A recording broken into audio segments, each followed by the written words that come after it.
우리나라 고사성어 중에 전화위복이라고 하는 말이 있습니다. 안 좋은 줄 알았는데 그 일이 축복이 숨겨져 있다가 마침내 복으로 드러나는 경우를 전화위복이라고 하죠. 해가 구름에 가렸다가 구름이 지나가고 나면 햇빛이 다시 비춰지는 것처럼 이게 화인 줄 알았는데, 이 일이 화인 줄 알았던 일인데 도리어 복이 되어지는 경우들이 있습니다. 여러분, 태어나서 3개월 동안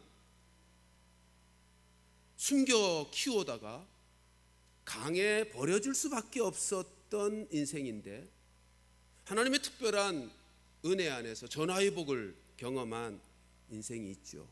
누구죠? 바로 모세입니다.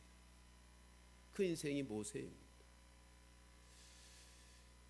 여러분, 모세가 태어날 그때 애굽에서는 바로 왕 투트모스 3세가 이스라엘의 남자 아기로 태어나기만 하면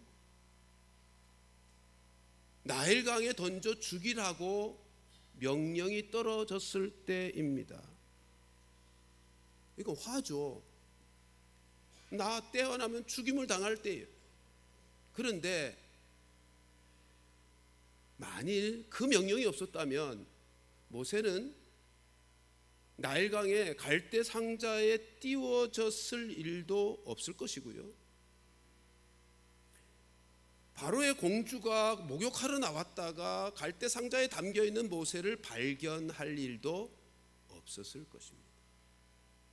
그러니까 하나님의 특별한 섭리 가운데 전화위복이 된 이 모세는 그 공주 하셉수트 공주의 양아들이 되어 애굽 왕궁에서 왕자로 지내게 됩니다.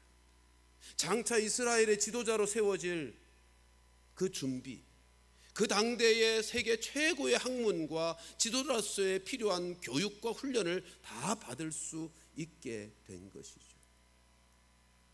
그러나 그가 비록 애굽의 왕궁에서 왕자로 자랐지만 그는 부모님의 신앙의 영향을 받아서 이스라엘 민족, 하나님의 백성으로 정체성을 가지고 자라죠. 그가 나이 40이 되어 자기 민족을, 자기 동족을 돌아보겠다고 나섰다가 가혹하게 자기의 동족을 다루고 때리는 애굽인을 보고는 분노해서 그 애굽인을 쳐 죽였습니다. 그 사건으로, 애굽인을 쳐 죽인 사건 때문에 모세는 살인범이 되어 쫓기는 신세. 그 당시 투트모스 3세가 볼 때 자기의 최대의 정적으로, 자기의 왕권을 위협할 정적으로 여겼던 투트모스 3세가 찾아 죽이겠다고 하자 그를 피하여 미디안 광야로 쫓겨가게 되죠. 피난을 갔습니다. 여러분, 모세의 인생을 보세요. 분명히 그는 하나님의 특별한 은혜 가운데 전화위복이 되어 왕궁에서 40년 동안 당대의 애굽이라고 하는 나라, 최고의 권력을, 부흥을 가져왔던 애굽이라는 나라의 왕궁에서 세상에서 가장 화려하고 영화롭게 시간을 보냈어요. 전화위복의 시간들이죠. 그런데 그 이후에는 40년 동안 미디안 광야의 아주 고난의 시간들을 보냅니다. 근데 그것조차도 전화위복의 시간입니다.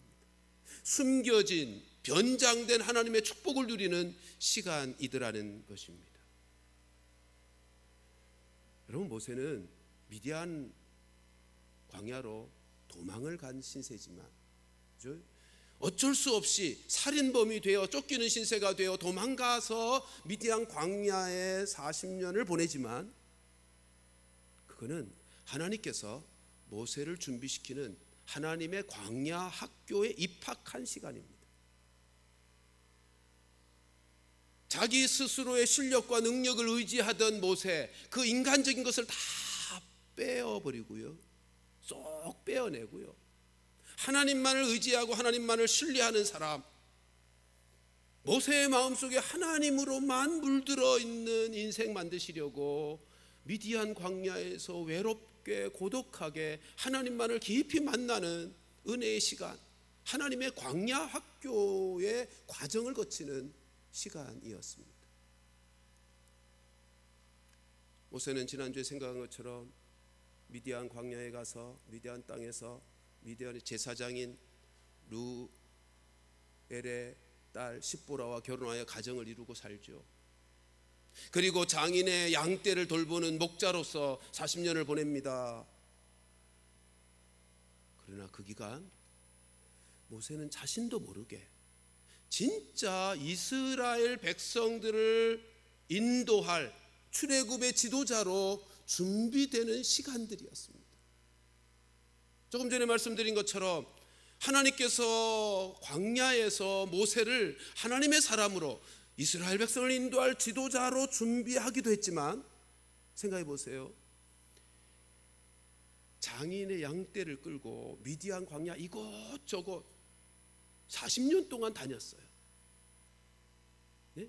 이곳저곳 샅샅이 둘러 다녔다고. 그러니까 광야의 환경과 상황이었다함을 누구보다도 잘 알게 됩니다.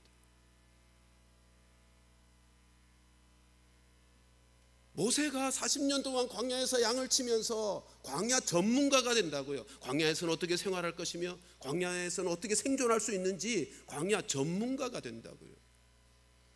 그러니 생각해 보세요. 이스라엘 백성들이 출애굽 이후에 광야 40년 동안 인도해야 되는데 모세만큼 잘 준비된 합당한 사람이 또 어디에 있겠습니까?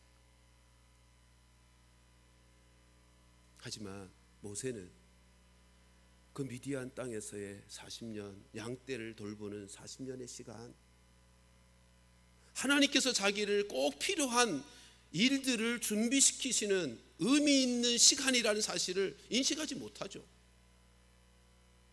그저 그것은 다 자기에게 하나님께서 꼭 필요한 시간으로 사용하고 계심에도 불구하고 그걸 깨닫지 못했기에 힘들고 고통스럽기만 한 시간이었을 것입니다. 그런데요, 인간이 그래요. 인간이요, 하나님이 하시는 일을 다 깨닫지 못한다고요. 화를 변하여 복이 되게 하시는 하나님의 뜻을 깨닫지 못해요. 화를 변하여 복이 되게 하시는 그 하나님의 능력과 은혜들을 우리가 헤아리지 못해요. 인간이 그렇게 연약해요. 그러므로 꼭 기억하십시다. 우리의 인생 속에 찾아온 문제나 어려움과 고난, 그것을 우리의 눈으로 바라볼 게 아니고 하나님의 시각으로 바라보고 반응해야 하나님의 뜻이 무엇인지를 제대로 알 수 있고요, 우리를 향하신 하나님의 사랑이 어떠함을 깨달을 수 있다는 것입니다. 여러분, 우리 모두는 다 남들에게 말하기조차 힘든 어려움과 상처와 아픔과 고난이 있어요. 우리의 삶에는 다 고난의 현장들이 있다고요. 그러면 우리는 어떻게 조금 전에 말씀드린 것처럼 어떻게 하나님의 시각으로 그 문제들, 그 어려움들을 바라보고 반응할 수 있겠는가? 그것을 우리는 모세를 통해서 배우게 되는 것입니다. 조금 전에 말씀드렸듯이 모세도 사실은 미디안 광야의 40년의 시간 속에서 하나님께서 왜 그렇게 하시는지 다 이해하지 못했어요. 깨닫지 못했어요. 근데 모세가 한 일은 하나님을 끝까지 바라보았다는 것입니다. 왜 이런 고난의 시간을, 내가 얼마나 잘 준비된 사람인데 왜 나로 하여금 이 미디안의 광야의 40년에 이 헛된 시간을 보내야 하는가라고 다 이해하지 못했지만, 모세는 그럼에도 불구하고 하나님을 바라보는 그것을 포기하지 않았습니다. 여러분, 성경은 이것을 믿음이라고 하는 것입니다. 히브리서 11장 27절 말씀 같이 보실까요? 같이 읽습니다. 시작. 믿음으로 애굽을 떠나 왕의 노함을 무서워하지 아니하고 곧 보이지 아니하는 자를 보는 것 같이 하여 참았으며. 무슨 말입니까? 장인의 양떼를 치면서 목자 생활을 하던 미디안 40년의 광야 생활, 이 모세는 자존심도 상하고 힘들고 고통스럽고 괴로운 시간이었겠지만, 모세는 그럼에도 불구하고 어떠했다고요? 보이지 아니하시는 하나님을 보는 것 같이 하여 어떻게 했다? 참았다. 보이지 아니하는 하나님을 보이는 것 같이 하여 참았다는 것입니다. 여러분, 믿음의 사람은요, 인생 살면서 문제를 만나지 않는 사람이거나 문제를 만났을 때 그 어려움 앞에서 흔들리지 않거나 어려워하지 않는 사람이 아니고요, 똑같이 흔들려요. 믿음의 사람도 문제와 고난을 만나면 똑같이 힘들어하고 흔들려요. 그러나 모세처럼 하나님 바라보는 일은 포기하지 않는 사람, 그가 믿음의 사람인 것입니다. 사랑하는 성도들이여, 지금 우리에게 닥친 고난이나 인생의 아픔이 당장에는 힘들고 원망스럽고 참기 어려운 정도의 버거움을 느낄 수 있지만, 우리 모두도 모세처럼 하나님을 바라보는 것을 포기하지 말고 말씀 붙잡고 인내로 견뎌내요. 결국 하나님께서 우리를 고난 가운데서 건져내실 뿐만 아니라 우리의 인생을 아름답고 복되게 만드시는 바, 그 하나님을 경험하는 믿음의 사람들이 될 수 있기를 주님의 이름으로 축원합니다.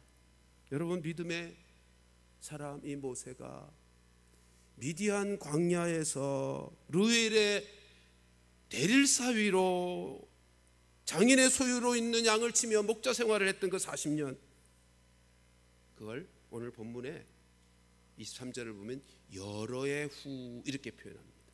우리 23절 같이 한번 읽어보십시다. 시작. 여러 해 후에 애굽 왕은 죽었고 이스라엘 자손은 고된 노동으로 말미암아 탄식하며 부르짖으니 그 고된 노동으로 말미암아 부르짖는 소리가 하나님께 상달된지라. 여기 여러 해 후는 모세가 미디안 광야에서 보낸 40년 세월의 후, 그런 뜻입니다. 여러분, 이 시간 모세는 미디안 광야에서 40년을 보내면서 이제는 더 이상 자기 자신을 의지할 것이 없는,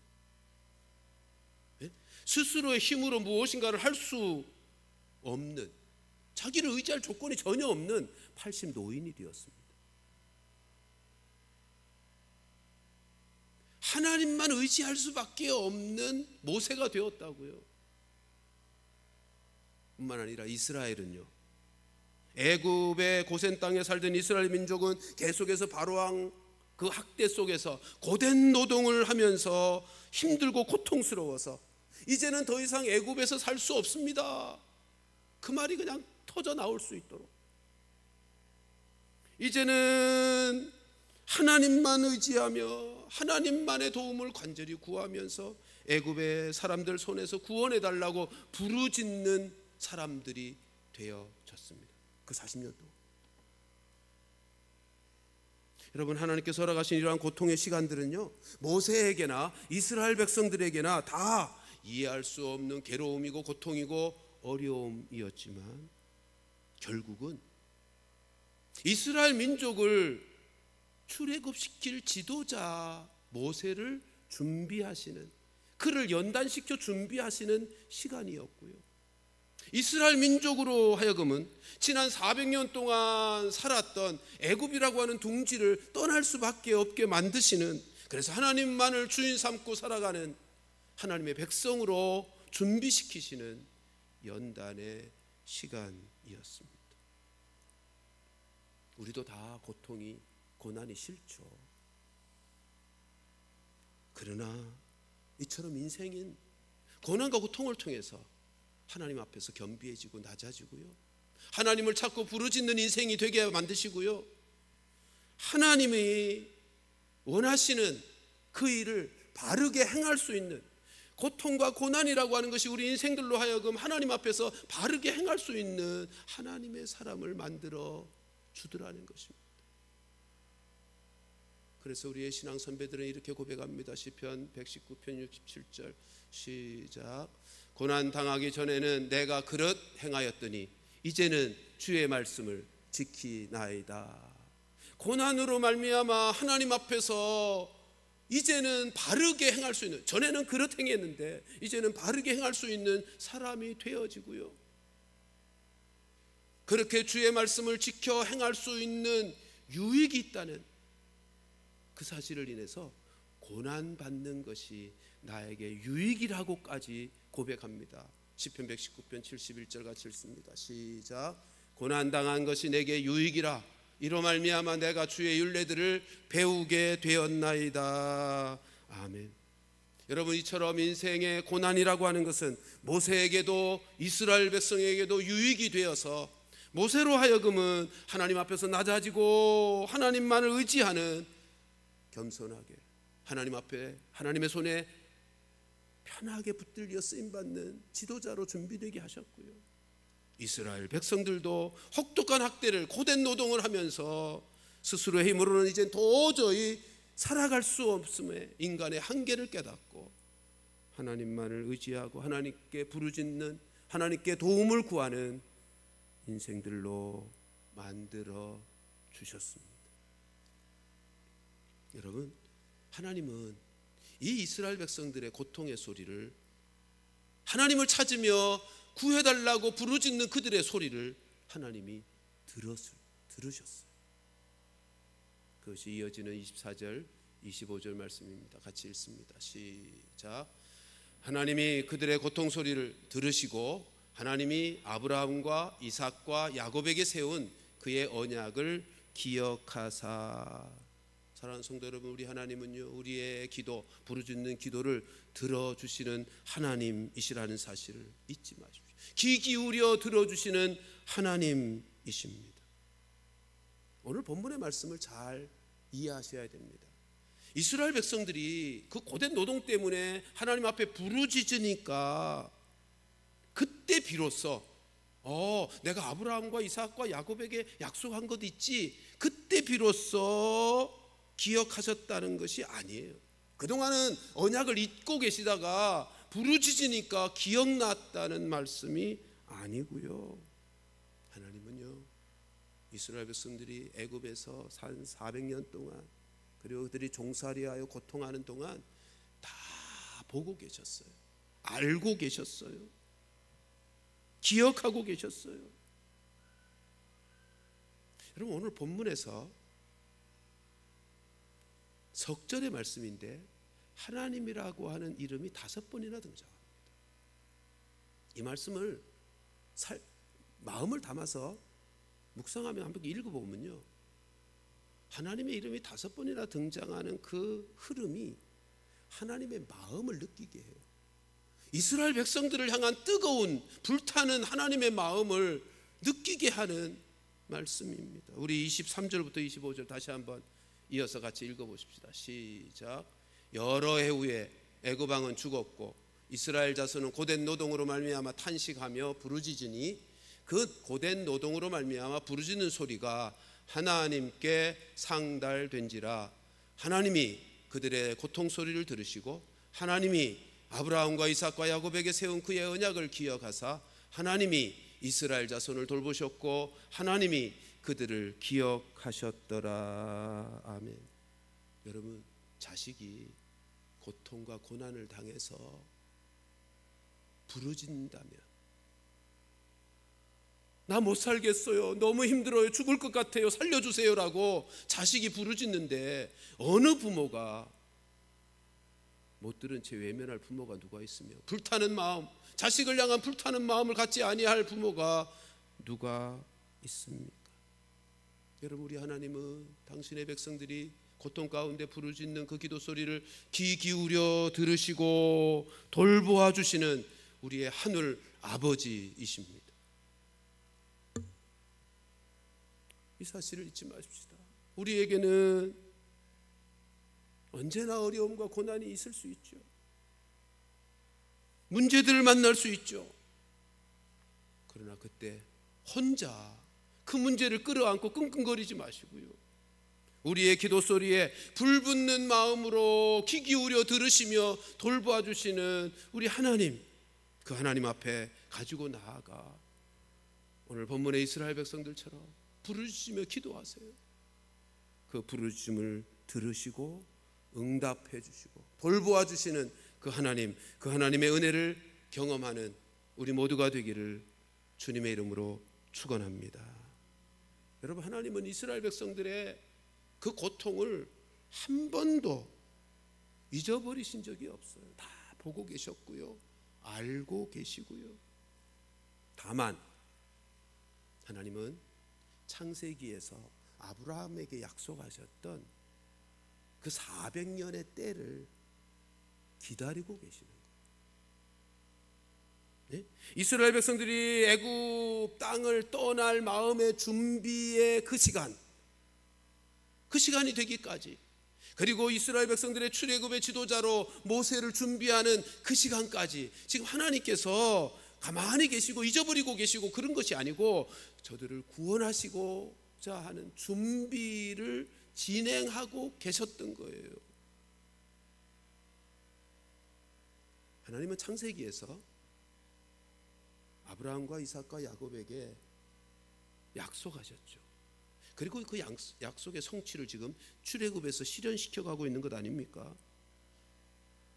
창세기에서 하나님께서 아브라함과 이삭과 야곱에게 약속하신 것 3가지입니다. 첫째, 가나안 땅을 아브라함과 그의 후손들에게 주시겠다. 둘째, 그 자손이 하늘의 별처럼 바다의 모래처럼 많게 하시겠다. 셋째, 내가 이 민족 아브라함과 그의 백성 그의 자손들을 복을 주시고, 그리고 복의 근원되어 열방을, 모든 민족을 복되게 하는 민족 만드시겠다. 그래서 너희가 축복하면 하나님이 축복하시고 너희가 저주하면 저주가 되는 하나님이 편이 되어 주시는 그런 민족, 그런 나라가 되게 하시겠다. 이게 하나님의 약속이라고요.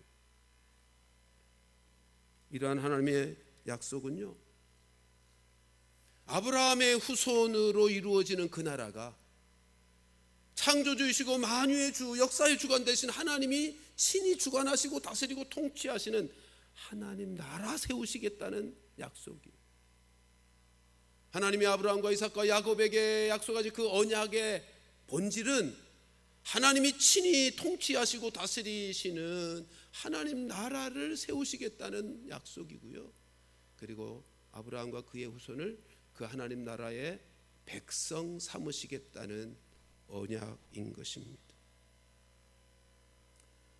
그러므로 출애굽기의 주제는요, 단순히 출애굽이 아닙니다. 애굽에서 탈출하는, 그 민족이 탈출하는 것이 출애굽의 주제가 아니라 하나님의 백성 삼으시는 것이, 하나님의 백성 만드시는 것이 출애굽의 주제인 것입니다. 부모가 자녀를 낳아도 그래, 낳는 것 중요하지만 낳는 것이 전부가 아니잖아요. 낳았다고 부모 이제 그만, 더 이상 할 일 없어, 그럴 부모 아무도 없잖아요. 낳고 나서 아이를 온전한 사람으로, 사람답게 사는 사람으로 양육하고 키워내는 것, 그게 부모가 중요하게 여기고 실제로 행하는, 수고하고 희생하며 헌신하는 내용 아닙니까? 하나님은요, 당신의 백성들을 애굽에서 탈출시켜 출애굽을 시켜 주셨을 뿐만 아니라 하나님의 말씀을 붙들고 살아가는 하나님의 사람, 그리고 하나님의 말씀대로 살기 위해서 그 말씀 붙들고 하나님 앞에 부르짖어 기도하는, 하나님께 기도하는 하나님의 사람 만드시는 것이 출애굽의 주제요, 출애굽의 목적이라는 거예요. 여러분, 우리가 꼭 오늘 본문을 통해서 기억할 거 있습니다. 하나님이 우리를 통해서 일하실 때, 하나님이 우리를 통해서 역사하실 때, 하나님은요 2가지를 근거하여 일하시고 역사하십니다. 하나님의 첫 번째, 하나님의 말씀이요. 오늘 본문에 언약을 기억하사 그 백성을 돌아보셨다 그랬어요. 하나님의 언약, 하나님의 말씀, 그것이 하나님께서 일하시는, 하나님이 역사하시는 첫 번째 근거입니다. 두 번째는 하나님께 부르짖는 기도예요. 오늘 이스라엘 백성들이 하나님 앞에 부르짖으며 기도했더니 하나님께서 그 기도를 들으시고 그 백성을 돌아보시는 하나님의 은혜의 역사가 시작이 되어지는 것입니다. 여러분, 이 두 가지가 다 만족되어야 합니다.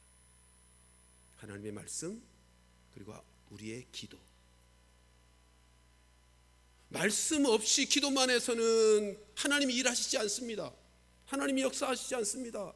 왜요? 말씀을 떠난 우리의 기도라고, 우리의 소원이라고 하는 것은 우리로 망하게 할 것이기에 하나님이 일하실 수 없는 것입니다. 하나님의 일하심의 근거는 두 가지요. 말씀과 기도. 이 두 가지가 함께 만족이 되어야 돼요. 말씀을 떠난 기도는 하나님이 일하실 수 없는 것입니다. 근데 기도 없이 말씀만으로도 안 되는 거예요. 하나님이 그 기도하지 않는 사람을 통해서 일하시지 않습니다. 이 사실을 꼭 기억하십시다. 하나님의 일하시는 근거, 하나님이 역사하시는 근거, 우리를 통해서 역사하실 때 그 두 가지, 하나님의 말씀 근거하고, 그래서 하나님 말씀 붙들어야 돼요. 기도하되 하나님 말씀 붙들고 기도해야 돼요. 기도 없는 인생을 하나님이 쓰실 수가 없습니다. 여러분, 아까도 말씀드렸듯이 하나님은 지금 출애굽의 역사, 창세기에서 하나님이 하셨던 약속을 성취시키는 역사라고요. 창세기 15장 13절 14절 보실까요? 같이 읽습니다. 시작. 여호와께서 아브라함에게 이르시되 너는 반드시 알라. 내 자손이 이방에서 객이 되어 그들을 섬기겠고 그들은 400년 동안 내 자손을 괴롭히리니 그들이 섬기는 나라를 내가 징벌할지며 그 후에는 내 자손이 큰 재물을 이끌고 나오리라. 아브라함에게 하셨던 이 약속 지금 성취시키는 사건이 출애굽이라고요. 그 언약에 근거해서. 근데 하나님이 아브라함에게만 이 약속하신 것이 아니라 이삭에게도 하셨고요, 손주 야곱에게도 하셨어요. 야곱에게 하신 약속도 보실까요? 46장 3절 4절 같이 읽습니다. 시작. 하나님이 이르시되 나는 하나님이라. 내 아버지 아브라함이 애굽으로 내려가기를 두려워하지 말라. 내가 거기서 너로 큰 민족을 이루게 하리라. 내가 너와 함께 애굽으로 내려가겠고 반드시 너를 인도하여 다시 올라올 것이며 요셉이 그의 손으로 네 눈을 감기리라 하셨더라. 하나님은 역사하실 때 그냥 아무렇게나 계획 없이 하시는 분이 아니고요, 약속하신 일을 이루시는 언약의 하나님이세요. 언약의 하나님. 근데 또 하나, 그 언약대로 하나님이 역사하시는데 기도를 통해서 하시는 거예요. 우리가 이것을 놓치지 말아야 돼요. 하나님은 언약에 근거하셔서 일하시고 역사하시는데 기도를 통해서 일하신단 말이에요. 오늘 본문이 그 증거이기도 하고, 우리가 잘 아는 예레미야 33장 3절 말씀 보실까요? 같이 읽습니다. 시작. 너는 내게 부르짖으라. 내가 내게 응답하겠고 네가 알지 못하는 크고 은밀한 일을 내게 보이리라. 아멘. 여러분, 발명왕 에디슨 탄생 100주년 기념하는 행사가 1947년 2월 8일에 있었는데요, 그 행사 중에 특별한 하나의 행사가 있었어요. 에디슨이 쓰던 책상에 서랍을 여는 행사였습니다. 서랍을 열었더니 거기에 아주 특별한, 서랍을 열었더니 여러 물건이 나오지 않았겠어요? 특별한 물건, 종이 한 장이 있었습니다. 근데 그 종이에는 이런 글귀가 쓰여져 있었습니다. 같이 한번 읽어보실까요? 같이 읽어보십시다. 시작. 캄캄한 곳에 떨어졌을 때는 요나를 생각하여라. 그는 물고기 뱃속에 떨어져 버렸지만 끝내 아무 이상이 없이 나오고야 말았다. 발명한 에디슨이 자기가 일하다가 살다가 어려운 고난을 만날 때마다 이 글귀를 읽으며 다시 용기를 내고 힘을 냈던 글귀. 여러분, 요나가 고기 뱃속에 떨어졌어요. 왜요? 하나님 말씀 불순종하고 도망가다가, 우리가 잘 알다시피 하나님 말씀 불순종하여 도망가다가 바다에 던져져서 큰 물고기 뱃속에 들어갔다고요.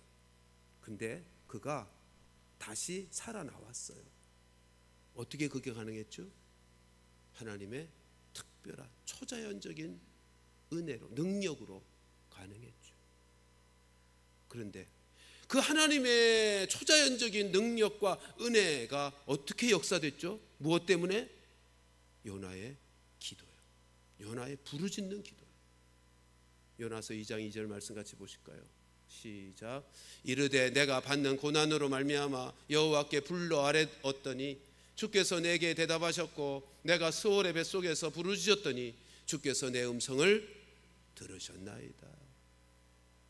사랑하는 성도 여러분, 요나가 자신이 당한 고난, 그 고난 가운데 하나님 앞에 부르짖음으로 물고기 뱃속에 있었던 요나가 무사하게 뱃속에서 살아 나오는 은혜가 있었어요. 하나님의 역사가 있었어요. 우리도 고난의 한가운데서 발명한 에디슨처럼, 요나처럼, 이스라엘 백성들처럼 하나님 앞에 부르짖는 기도, 하나님을 찾고 하나님께 부르짖는 기도, 그 기도를 하면 하나님께서는 우리의 기도에 귀를 기울이시고 돌보아 주신다는 것입니다.